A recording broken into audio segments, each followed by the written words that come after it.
Arteries are the largest vessel and carry blood from the heart to the tissues. Arterial blood is bright red and spurts with each heartbeat. Arterial bleeding is the most serious because the patient can lose a lot of blood quickly. If a major artery is cut, death can occur in 1 minute if not treated. Activate the emergency medical service immediately for this type of bleeding. Veins lead from the tissues back to the heart.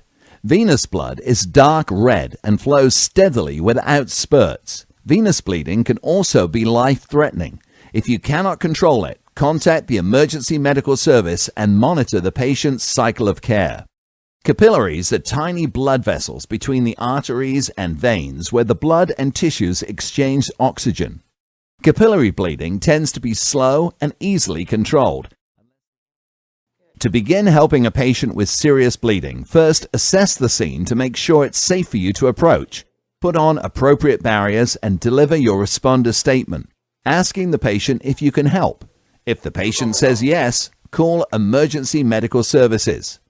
Reassure the patient as you treat for bleeding, and if needed, assist the patient into a position of comfort while treating. Since the patient is responsive and breathing normally, you can sidestep CPR, chest compressions, opening an airway, and breathing for the patient. With a responsive patient, proceed immediately to the S in ABCABS on the cycle of care. The first S in ABCABS prompts you to check for serious bleeding. To control serious bleeding, use sustained direct pressure. Put a clean cloth or dressing on the wound and apply constant pressure. If you have no dressing, use a piece of cloth or even just your gloved hand if there's nothing available. Maintain the pressure continuously, but you may periodically release pressure to see if the bleeding has slowed or stopped. In addition to sustained direct pressure, you may also use a pressure bandage. While maintaining direct pressure, tie another dressing over the initial one. The patient may assist if able. If the dressing becomes blood-soaked, don't remove it. Instead, add another on top and continue direct pressure.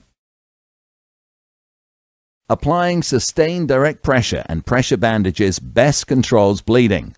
However, there may be regional treatment variations, such as elevating bleeding limbs, giving the patient oxygen, and applying a tourniquet as a last resort to controlling serious bleeding.